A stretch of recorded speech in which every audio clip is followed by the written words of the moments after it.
Okay तो अब हम देखने वाले हैं, हमने अभी जो देखा था वो देखा था बिडिंग स्ट्रैटेजी, किस तरीके से हम लोग इसको सेट करते हैं। अब हम जो देखने वाले हैं वो देखने वाले हैं रिकमेंडेशंस, कि भाई हम हमारे वेब एड अकाउंट के अंदर हमें एक रिकमेंडेशन का सेक्शन मिलता है, वो क्या है, वो किस काम आता है, वो एक्चुअल में है ही क्यों, तो वो चीज़ को हम समझने की कोशिश करते हैं। तो उसके लिए हम चलते हैं सीधे अपने ऐड अकाउंट के अंदर और उस चीज़ को देखते हैं। तो यहाँ पे अगर आप आओगे अपने ऐड अकाउंट के अंदर तो यहाँ आपको देखने मिलेगा रिकमेंडेशंस, यहाँ देखो आपको देखने को मिल रहा है। अगर मैं इसमें क्लिक करूँगा तो यहाँ पे आपको कुछ चीज़ें मिलेंगी, ठीक है, जो कहीं ना कहीं आपको गूगल अपने तरफ से सजेस्ट करता है। रिकमेंडेशन मतलब आपको रिकमेंड कर रहा है कि भाई आप इस पार्ट को करो, इस पार्ट को यूज़ करके आप अपने ऐड को और ऑप्टिमाइज करो। ये रिकमेंडेशंस का कहीं ना कहीं ये मतलब होता है, ठीक है। वो चाहता है कि मैं अपने कैंपेन में, अगर मान के चलो कि बिडिंग स्ट्रैटेजी मैंने गलत लगा रखी है, या कीवर्ड बहुत कम है, या कीवर्ड आपस में कॉन्फ्लिक्ट कर रहे हैं, या मेरा जो लोकेशन है, ठीक है, वो लोकेशन मैंने एक्सक्लूड भी किया हुआ है, उसी को इंक्लूड भी किया हुआ है, या मेरा सेम कीवर्ड कहीं ना कहीं नेगेटिव में भी है, सेम कीवर्ड मेरा पॉजिटिव, मतलब कहीं ना कहीं उसमें टारगेट भी कर रहा हूँ।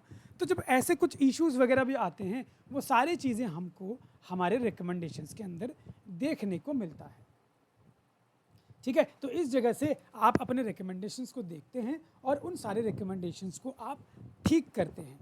अगर आप उनको ठीक नहीं करना चाहते हैं तो आप उनको एज इट इज़ रख सकते हैं, ठीक है। ज़रूरी नहीं है कि हम वो हमें जो बोल रहा है हम वो करें, लेकिन अगर आपको लगता है कि जो उन्होंने हमें बताया है that is good to go, तो आप उनको ज़रूर चेकआउट करें, उनको देखें, उनके ऊपर रिसर्च करें और उसके बाद उन रिकमेंडेशंस को अपने ऐड अकाउंट के अंदर अप्लाई करें। तो यहाँ पे देखो, यहाँ पे आप देख रहे हो ये लिखा हुआ है reach additional customers on partner sites, मतलब पार्टनर साइट्स में आप एडिशनल रीच कर सकते हो। इसका मतलब ये है, ये कह रहा है कि मैंने अपना कोई ऐसा कैंपेन होगा जिस कैंपेन में मैंने पार्टनर जो नेटवर्क्स है ना उनको डिसेबल किया होगा, उनको सेलेक्ट नहीं किया होगा। तो ये कह रहा है, ये रिकमेंड कर रहा है कि भाई आप उनको भी टारगेट करो। अपना पार्टनर जो सर्च रिजल्ट्स पार्टनर्स जो हैं गूगल के, उनको भी आप कहीं ना कहीं क्या करो, ऐड कर लो। तो देखो ये रिकमेंडेशन है, वो भी 2 रिकमेंडेशन, तो यहाँ पे लिखा भी है व्यू रिकमेंडेशन। इस पर क्लिक करेंगे तो आपको इसके अंदर का और भी दिखाएगा, ठीक है। यहाँ पे देखो एक कैंपेन है सर्च 3, इसमें हमने इंक्लूड नहीं किया है। क्या क्या इंक्लूड नहीं किया है? सर्च पार्टनर बेटर परफॉर्मेंस के लिए, ठीक है। तो हमने इन चीज़ों को नहीं किया है, तो ये कह रहा है कि भाई इनको कर लो। तो ये एक रिकमेंडेशन ये दे रहा है। अगर आपको लगता है कि मुझे करना चाहिए तो you can click on apply and this will be applied. Search partner में ऑटोमेटिकली इनेबल हो जाएगा, उनमें भी आपका ऐड दिखने लग जाएगा, ठीक है। ऐसे ही हमारा DSA डायनेमिक सर्च ऐड वाला एक जो हमने बनाया था वो, इसमें भी आपके पास अप्लाई का ऑप्शन आ रहा है और इसमें भी यही चीज़ होगा। आप चाहो तो इसको अप्लाई कर सकते हो, आप चाहो तो इसको आप नहीं भी कर सकते हो। मुझे मान के चलो नहीं करना है, if I don't want to do it I can just go and click on dismiss all.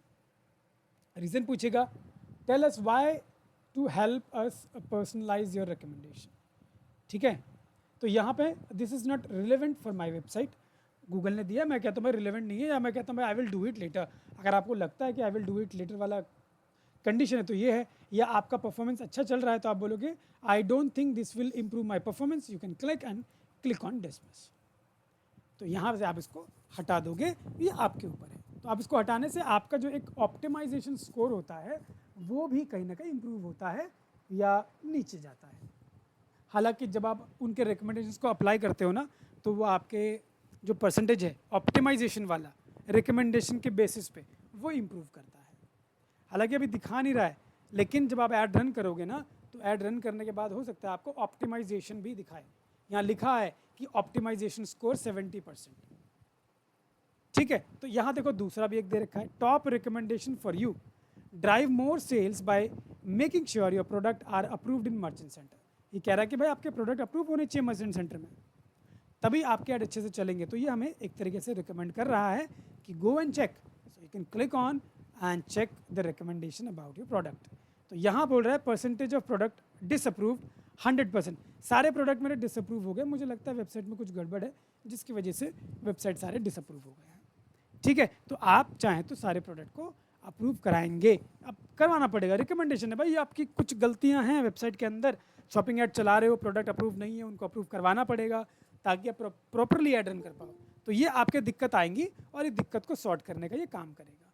ठीक है, so now you see dismissed recommendations. ठीक है, तो यहाँ आप क्लिक करोगे तो आपके जो भी डिसमिस रिकमेंडेशन है वो दिख जाएंगे, या यहाँ पे क्लिक करोगे तो भी दोबारा दिख जाएगा क्योंकि मैंने डिसमिस किया है। अप्लाई कर दूंगा तो अप्लाई हो जाएगा, डिसमिस करूँगा डिसमिस हो जाएगा। तो इस तरीके से हम रिकमेंडेशन वाले पार्ट का इस्तेमाल करते हैं अपने गूगल एड्स के इम्प्रूवमेंट के लिए, अपने गूगल एड्स के चीज़ों को, इनसाइट्स को चेक करने के लिए, जो कि एक गूगल ही हमें कहीं ना कहीं रिकमेंड करता है। ठीक है।